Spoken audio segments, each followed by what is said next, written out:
I remember the way her perfume clung to the car that night.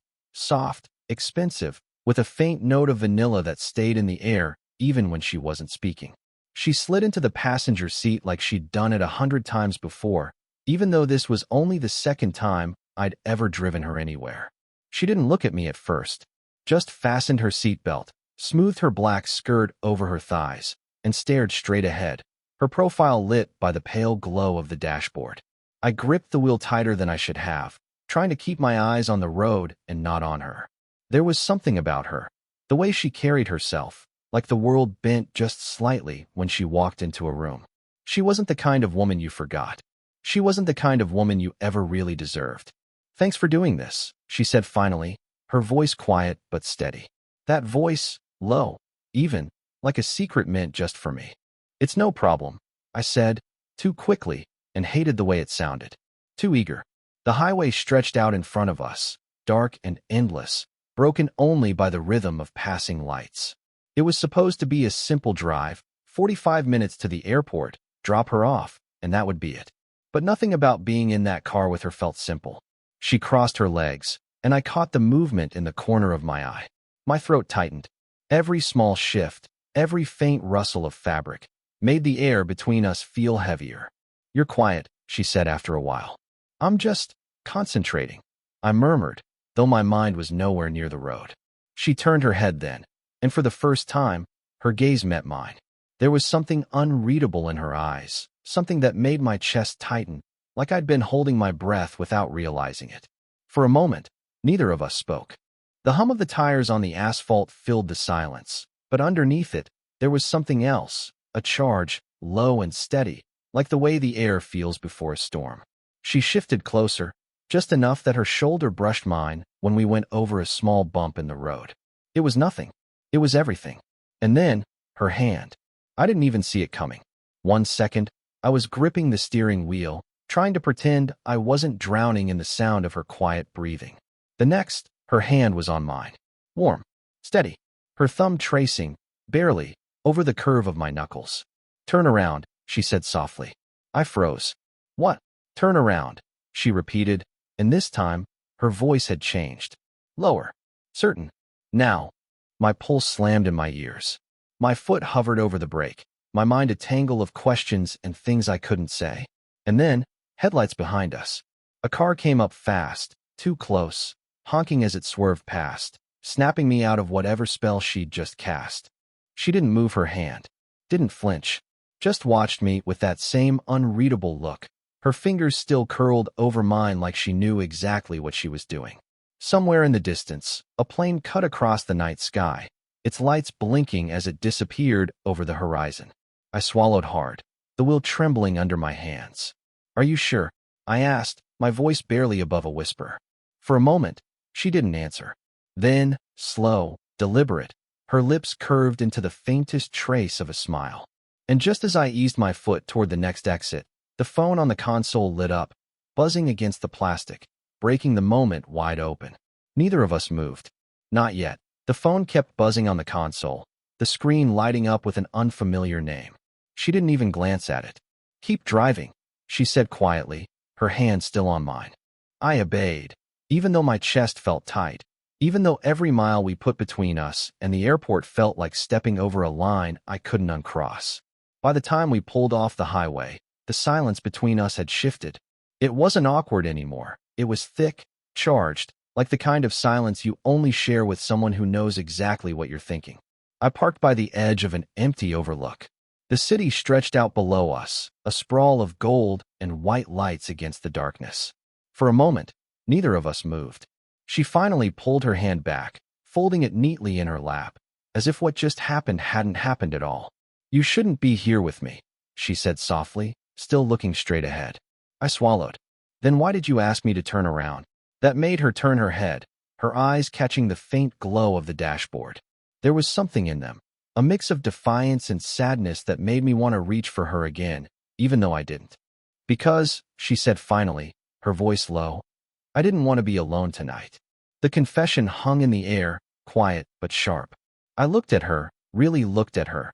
The way her lipstick had faded, the tiredness hidden behind the perfect eyeliner, the faint line between her brows that deepened when she was lost in thought. She wasn't just beautiful. She was human. And somehow, that made her even more impossible to look away from. I get that, I said, my voice barely above a whisper. More than you think.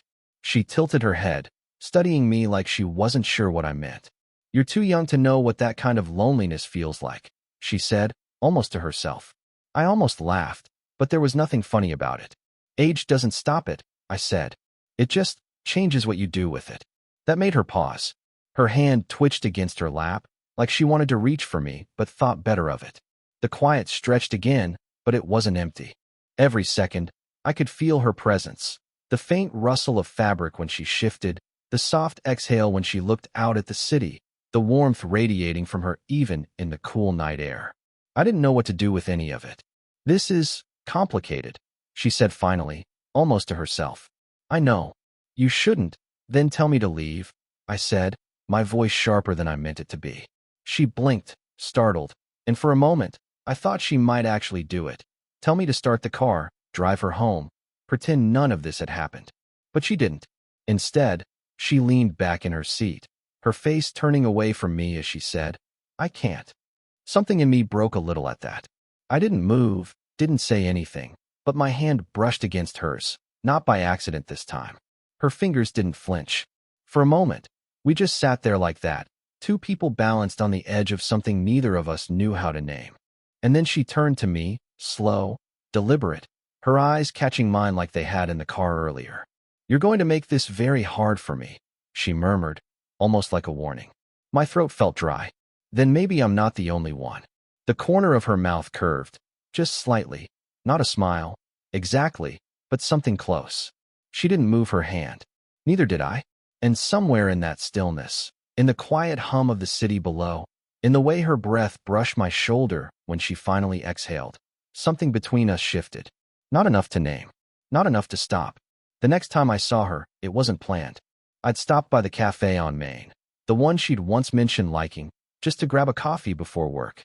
She was there, sitting by the window in a soft gray sweater, glasses perched low on her nose, scrolling through her phone like the world wasn't quietly bending around her.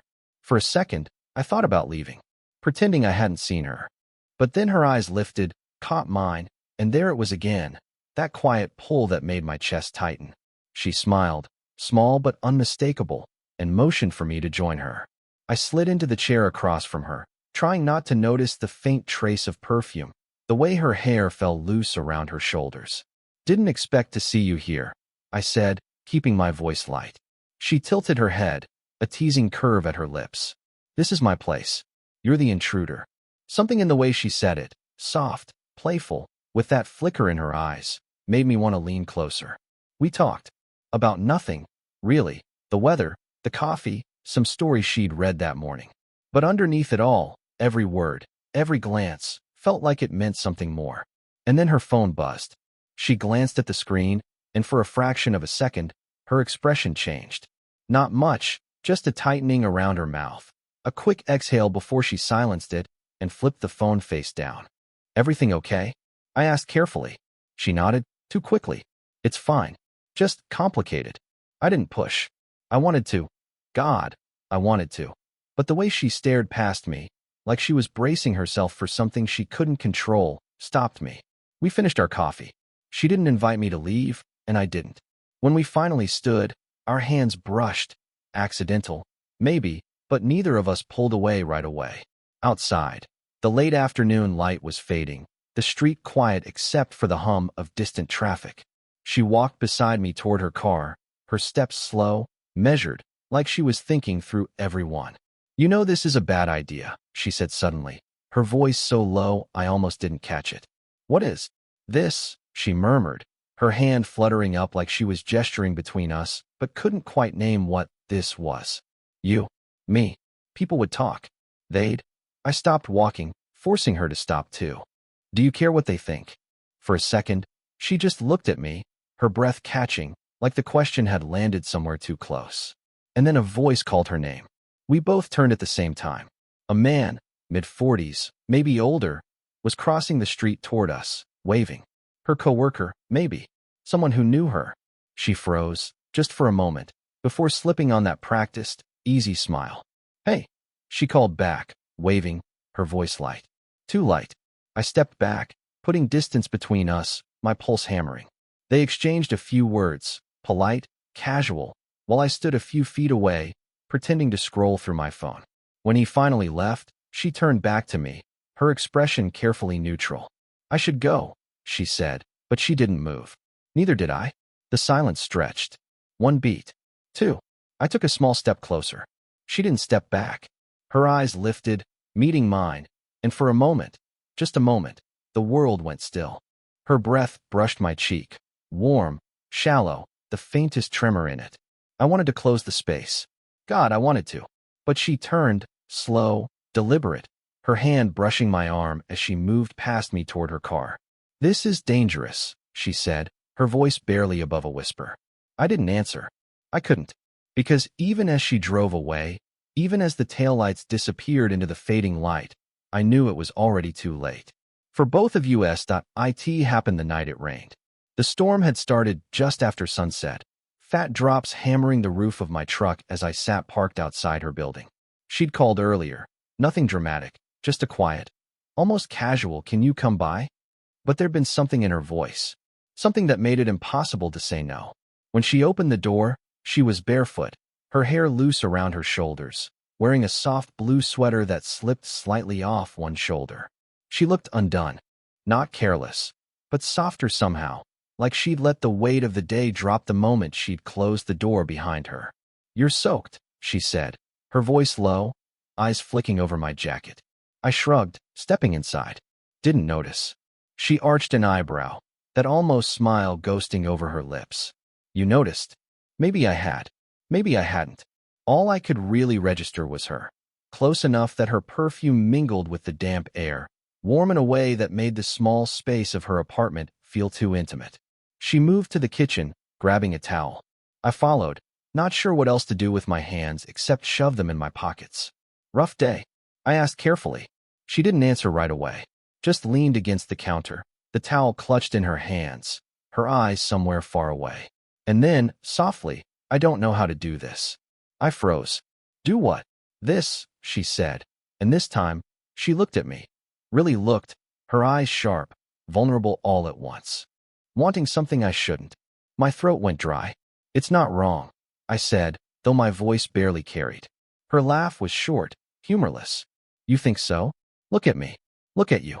People talk, and I don't care what they say." The words were out before I could stop them, sharp, certain, heavier than I meant. And maybe that was what broke her composure, because her grip on the towel loosened, and she whispered, almost to herself, "You should." The silence that followed wasn't empty. It was thick, heavy.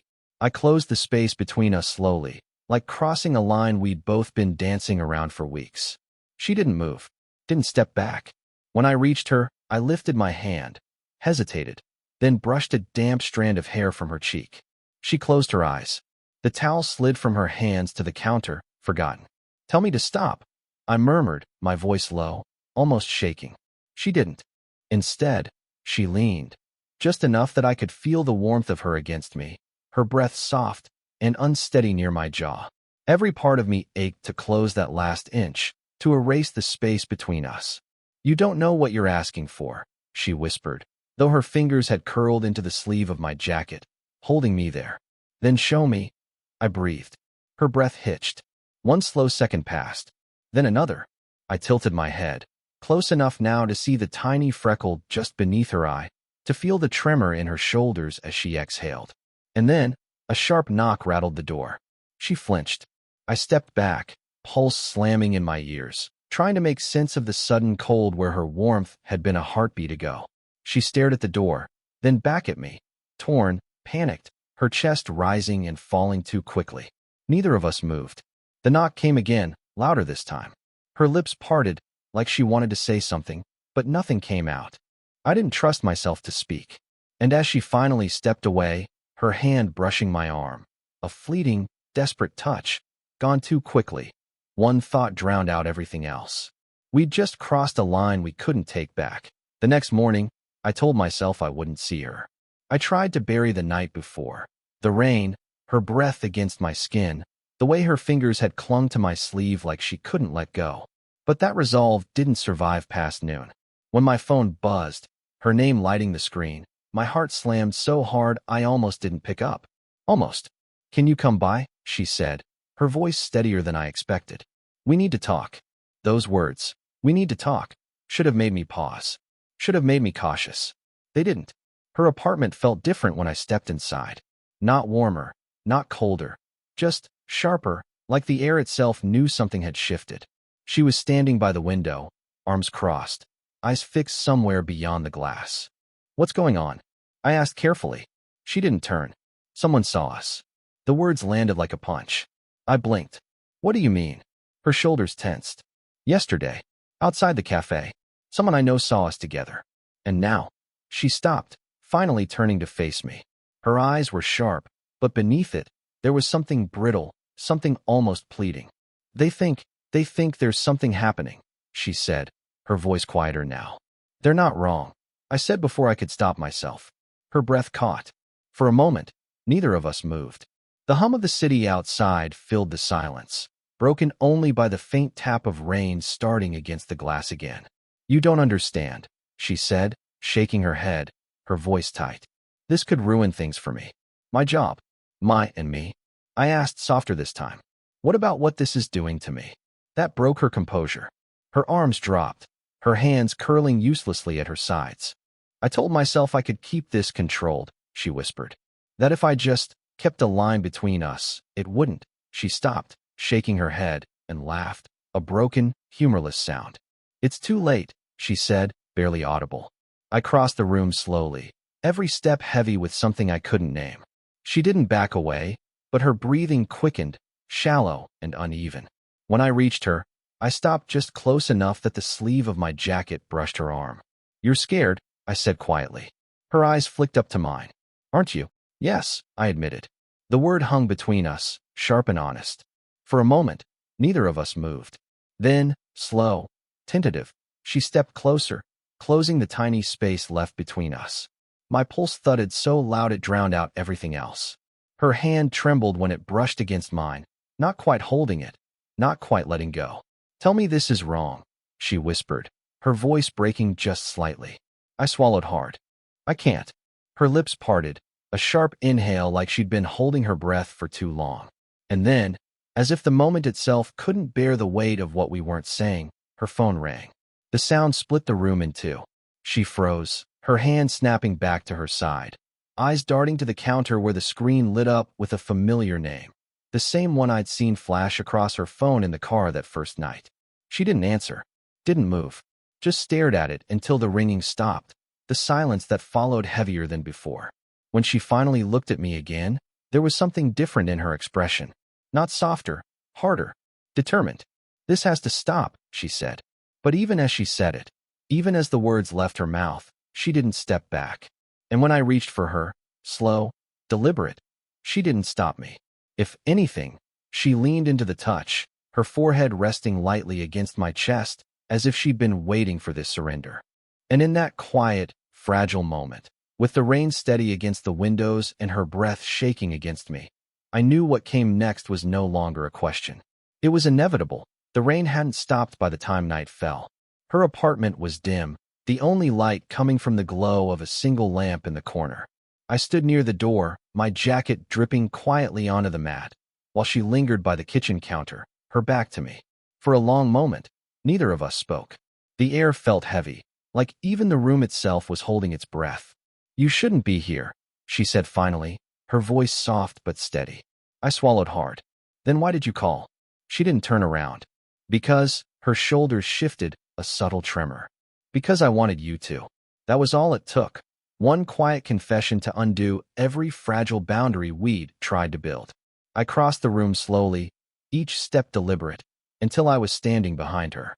Close enough to feel the faint warmth radiating off her, close enough to smell that soft trace of vanilla that would stay on my clothes long after I left. "You keep saying this is wrong," I murmured, my voice low. "But you keep letting me in." She closed her eyes, exhaling like she'd been holding it in for hours. "You don't understand what this could cost me," she whispered. "Then tell me to leave," I said. Silence. Slowly, She turned to face me. Her eyes met mine, tired, conflicted, but lit with something that made my pulse slam in my chest. "I can't," she said finally, the words barely audible. And then there was no space left. I don't remember who moved first. Maybe it was her hand brushing against my sleeve. Maybe it was the way I tilted my head just slightly, my breath catching as her shoulder grazed my chest. But suddenly we were inches apart, her gaze flicking to my mouth, mine locked on hers. Everything slowed. The rain against the window, the hum of the city below, the faint ticking of the clock on the wall. "Tell me this isn't what you want," I whispered, my voice shaking. She didn't. Instead, she reached up, hesitant, almost trembling, and brushed a damp strand of hair from my forehead. Her fingers lingered, barely, tracing the line of my temple before falling back to her side. The world narrowed to that single moment. Her breath, shallow and uneven, mingling with mine. The warmth of her, close enough to touch, but not yet. The low, desperate hum of something we couldn't keep denying. When she finally spoke, her voice was barely a whisper. "I don't want this," she said, her throat tight. "But I do." That broke something in me. I stepped closer, erasing the last inch between us, my hand finding hers where it hung at her side.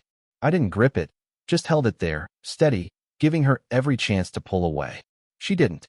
For one breathless second, we just stood there, eyes locked, the air thick with everything we hadn't said.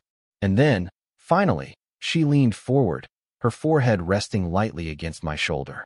It wasn't a kiss. Not yet. But it was enough. Enough to tell me she'd stopped fighting whatever this was. Enough to make the room feel smaller, the air warmer, the pull between us undeniable. "I don't know how to do this," she whispered, her voice breaking just slightly. "Then let me figure it out with you," I said, my words quiet but certain. Her fingers tightened around mine, and in that fragile, perfect silence, the weight of every unspoken fear, every stolen glance, every almost touch finally broke into something simple. I understood her then. The hesitation, the fear, the quiet longing she'd tried so hard to hide. And she understood me, the way I'd been holding my breath since that night in the car, waiting for her to let me in. When she finally lifted her head, her eyes met mine with a clarity that hadn't been there before. No more excuses. No more distance. Whatever came next, we both knew. We'd chosen this. And neither of us was turning back. The storm had passed by morning. Sunlight spilled through her window, soft and golden, painting the room in a kind of quiet calm that didn't match the whirlwind of the night before. I sat on the edge of her couch, jacket draped over the armrest, hands loose between my knees. She moved quietly in the kitchen, the faint clink of a spoon against a mug the only sound breaking the silence. For a moment, I wondered if this was where the world tilted back, where she'd step out with 2 mugs of coffee, smile politely, and tell me it had been a mistake. That whatever had happened between us belonged to the night, not the morning. But then she walked over, barefoot, hair still damp from her shower, and set a mug down in front of me. "Milk, no sugar," she said softly. "That's how you take it, right?" I nodded, the lump in my throat making it impossible to say more. She sat beside me, not quite touching but close enough that her knee brushed mine every time she shifted. For a while, we just sat there, drinking coffee in silence. It should have been awkward. It wasn't. "You're quiet," she said finally, her voice lighter now, almost teasing. I let out a breath I hadn't realized I'd been holding. "Just thinking. About last night." I turned to look at her, and the corner of her mouth curved. Not a smirk, not a nervous tick, but a small, honest smile. "You're overthinking," she said gently. "Maybe," I admitted. "But this isn't nothing. Not for me." Her gaze softened, the teasing gone now. She set her mug down and turned fully toward me. "I know," she said quietly. "It's not nothing for me either." There it was, the thing I hadn't been able to say, handed back to me without hesitation. The weight I'd been carrying for weeks eased, just enough to let me lean closer. Close enough that her hair brushed my cheek. Close enough that the world outside her apartment might as well have stopped. She reached for my hand then, slow, deliberate, her fingers sliding between mine like they'd been waiting to find their place. I was scared, she admitted. Not just because of what people might say, but because I didn't think I'd ever feel this again. Not with anyone. Especially not with someone like you. I tightened my grip on her hand, careful but sure. "You don't have to be scared anymore," I said, my voice barely above a whisper. She leaned in then, resting her forehead against mine, her breath warm, steady. For a long moment, we just stayed like that. No words, no rush, just the quiet, unshakable sense that whatever this was, it had finally found its place. Later, we sat by the window, her head on my shoulder, watching the street below come back to life. Cars rolled by, kids shouted in the distance, the world moving on as if it hadn't just shifted for us. "This isn't going to be easy," she said softly. I nodded. "I don't care." And when she tilted her head up, meeting my gaze with that same quiet certainty from the night before, I knew she didn't either. Her fingers tightened around mine, a silent promise. Whatever came next, the whispers, the judgment, the complicated logistics of a world that wouldn't understand, none of it mattered. Not now. Because in that small, sunlit room, with her hand in mine and the soft hum of a day just beginning, it didn't feel complicated anymore. It just felt right. Did you enjoy the story? What kind of stories would you like to hear next?